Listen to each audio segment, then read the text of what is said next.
Yesterday, we have finished reading this sutta, 6 Roots of Dispute. Today, we are going to take a look at 6 principles of cordiality. Okay. Firstly, what does cordiality mean? Let's define cordiality. Warm and friendly, strongly felt. Here, the noun form can mean another term for liquor. Okay, yeah, in this context, it doesn't mean this liquor. So in this context, it means more about the friendliness, warm and friendly. Number 21, Ananda. There are these 6 principles of cordiality that create love and respect and conduce to cohesion, non-dispute, concord, and unity. What are the 6? Here, a monk maintains bodily acts of loving kindness, both in public and in private, toward his companions in the holy life. This is a principle of cordiality that creates love and respect and conduces to cohesion, non-dispute, concord, and unity. Again, a monk maintains verbal acts of kindness both in public and in private toward his companions in the holy life. This too is a principle of cordiality that creates love and respect and conduces to all the above until unity. So the first one is bodily act of loving kindness.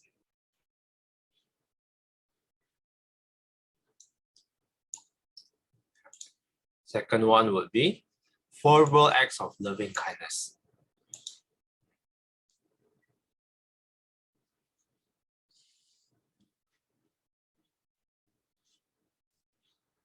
And the third one, again, a monk maintains mental acts of loving kindness, both in public and in private, toward his companions in the holy life. This too is a principle of cordiality that creates love and respect and conduces to unity. Okay, so the first 3 consists of bodily, verbal, and mental acts of loving kindness. In short, metta of the three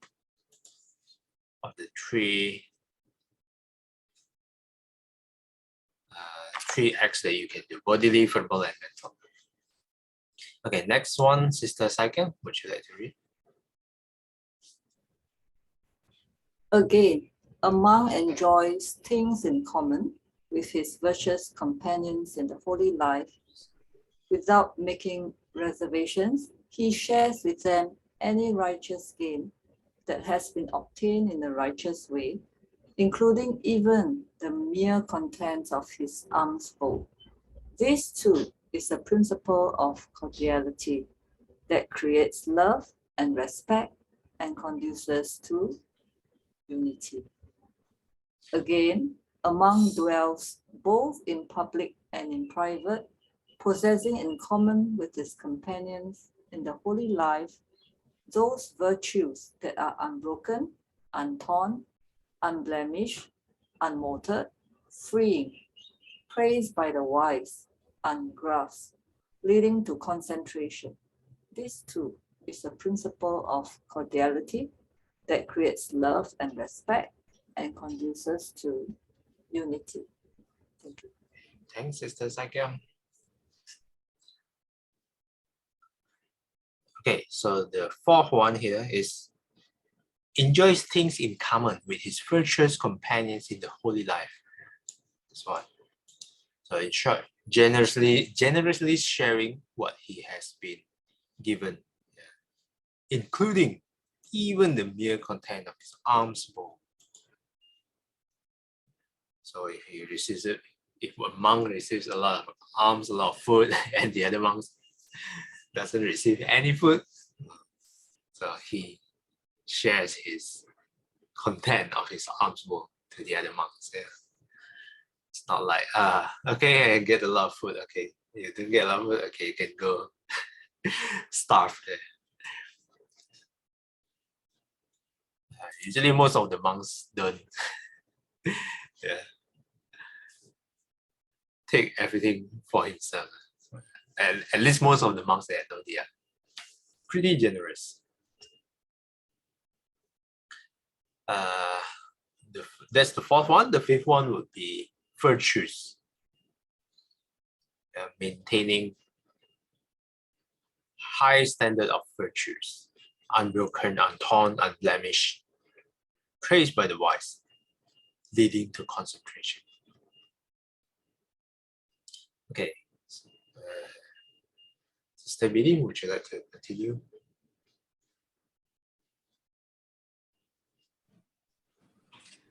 Again, a monk dwells both in public and in private, possessing in common with his companions in the holy life that view that is noble and emancipating, and leads the one who practices in accordance with it to the complete destruction of suffering. This too is a principle of cordiality that creates love and respect and conduces to cohesion, to non-dispute, to accord, and to unity. These are the 6 principles of cordiality that create love and respect and conduce to cohesion, to non-dispute, to concord, and to unity. From Majjhima Nikaya 104. Thank you. Sadhu, sadhu, sadhu. Okay, thanks, Sister Billy. Thank you. Okay, the last one here, the last factor. A monk dwells both in public and in private, possessing in common with his companion life, with his companions in the holy life that view that is noble and emancipating.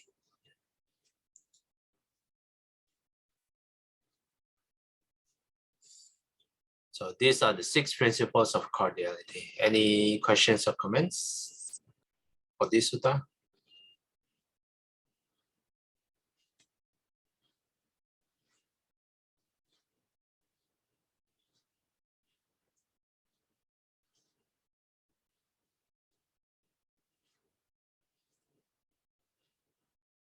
Okay, the next one will be a pretty long sutta. So let's read a little bit for today, and then we will continue next time.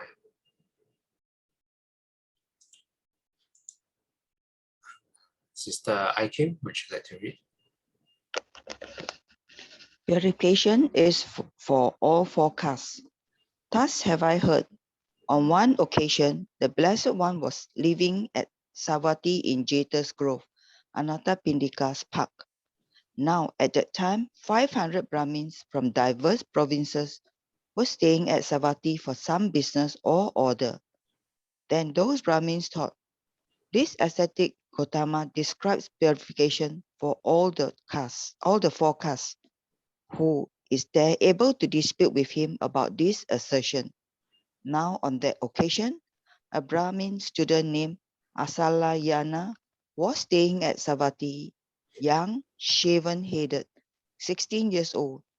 He was a master of the 3 Vedas with their vocabularies, liturgies, phonology, and etymology, and the histories as a 5th, skilled in philology and grammar. He was fully versed in natural philosophy and in the marks of a great man. So the Brahmin thought he'll be able to debate with the Blessed One. Thanks, Sister Aikim. Okay, so now this sutta starts with the context, the background. 500 Brahmins from different provinces, and they want to, kind of fight the Buddha. Because here, this is the context. This ascetic Gautama describes purification for all the 4 castes. Okay, let's take a look at what is caste.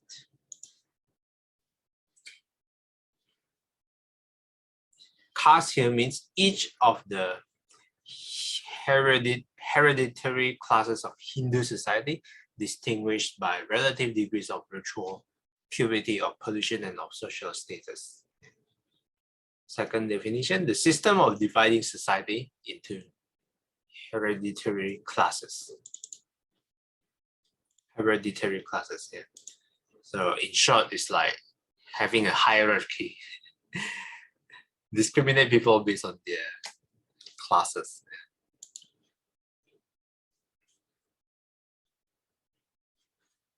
And then there's this guy, young shaven-headed 16-year-old, master of all of these three Vedas with the vocabularies, liturgy, phonology, etymology, histories, skilled in philology and grammar, fully versed in natural philosophy, in the marks of a great man. Okay, let's take a look at a few of these words. Liturgy.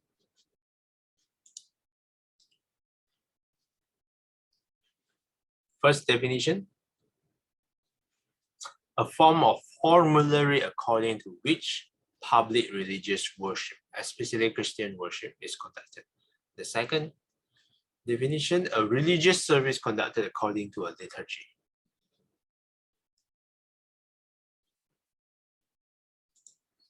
And this word, philology, the branch of knowledge that deals with the structure, historical development, and relationships of a language or languages. Second definition, literary or classical scholarship.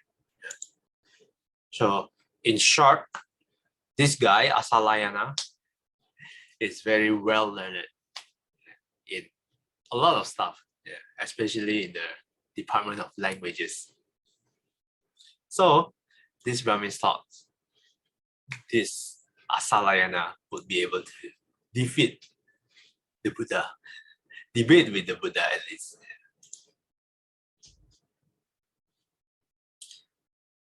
Okay, number 4, they went to the Brahmin student Asalayana and said to him, Master Asalayana, this ascetic Gautama describes purification for all the 4 castes. Let Master Asalayana come and dispute with the ascetic Gautama about this assertion. When this was said, the Brahmin student Asalayana replied, Sirs, the ascetic Gautama is one who speaks the Dhamma. Now, those who speak the Dhamma are difficult to dispute with. I cannot dispute with the ascetic Gautama about this assertion. Even someone as learned as student Asalayana acknowledge the Buddha speaks the truth, speaks the Dhamma, and difficult to dispute with. So he started off with, I don't think I can defeat the Buddha about this assertion. What assertion? That purification is for all the 4 castes.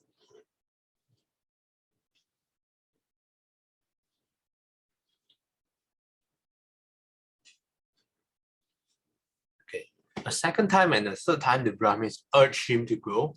The second time, the Brahmin student Asalayana refused, but after the third urging, he consented. So he has to be encouraged 3 times before he agreed to do that. To debate with the Buddha. Okay, next is the second. Would you like to read? Then the Brahmin student, Asalayana, went with a large number of Brahmins to the Blessed One and exchanged greetings with him. When this courteous and amiable talk was finished, he sat down at one side and said to the Blessed One, Master Gautama, the Brahmins say thus, Brahmins are the highest caste. Those of any other caste are inferior. Brahmins are the fairest caste. Those of any other caste are dark. Only Brahmins are purified, not non-Brahmins. Brahmins alone are the sons of Brahma, the offspring of Brahma, born of his mouth, born of Brahma, created by Brahma, heirs of Brahma. What does Master Gautama say about that? Okay, thanks, Sister Sakya. Okay, so Asalayana starts with this premise. Brahmins are the highest caste. Those of any other caste are inferior. Yeah. So this in modern times we call this racism. So he told the Buddha this and then asked the Buddha, what does Master Gautama say about that? Okay, next one, Sister Billy, would you like to read? Now, Asalayana, the Brahmin women are seen having their periods, becoming pregnant, giving birth, and nursing. And yet those Brahmins, though born from the womb, say thus, Brahmins are the highest caste. Brahmins alone are the sons of Brahma, the offspring of Brahma, born of his mouth, born of Brahma, created by Brahma, heirs of Brahma. Although Master Gautama says this, still the Brahmins think thus, the Brahmins are the highest caste, heirs of Brahma. Okay, thanks, Sister Billy. Thank you. Let's take a look at footnotes number 7.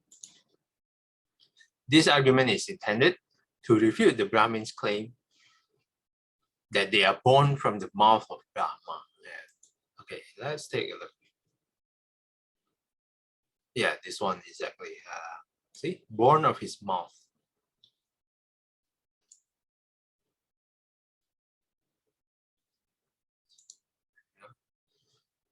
And then, okay, so this is the assertion of student Asalayana, born of his mouth. And then the Buddha said, the Brahmin women are seen having their periods, becoming pregnant, giving birth and nursing. So this is the Buddha's way to dispute student Asalayana's assertion that Brahmins are born from the mouth. Yeah, I'm not sure why being born from the mouth is a good thing for the Brahmins, but apparently, probably during that context, it is considered as some pure things to do, to be born of the mouth.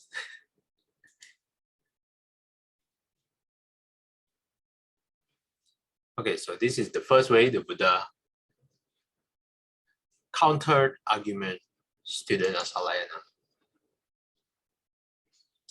Okay, next one, Sister Aikin, would you like to read? 6. No. What do you think, Asalayana? Have you heard that in Yona and Cambodia and in other outland countries, there are only 2 castes, masters and slaves, and that masters become slaves and slaves become masters? So I have heard, sir.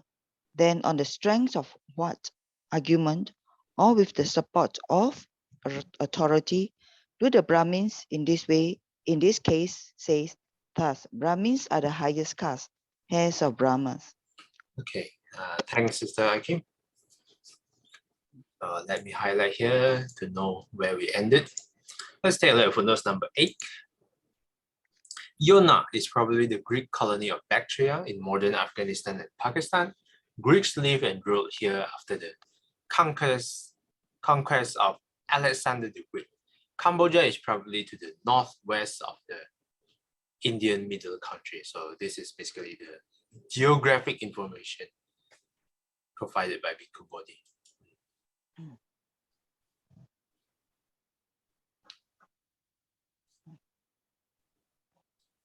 So in this, let's say this area, Yona and Cambodia, there are only 2 castes, masters and slaves.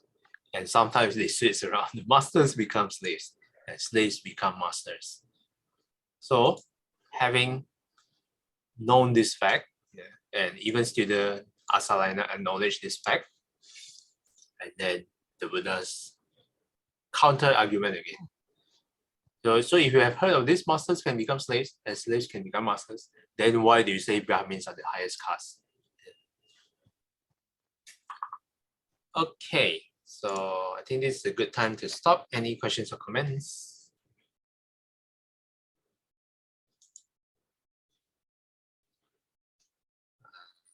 not, would Sister Kim like to do the dedication?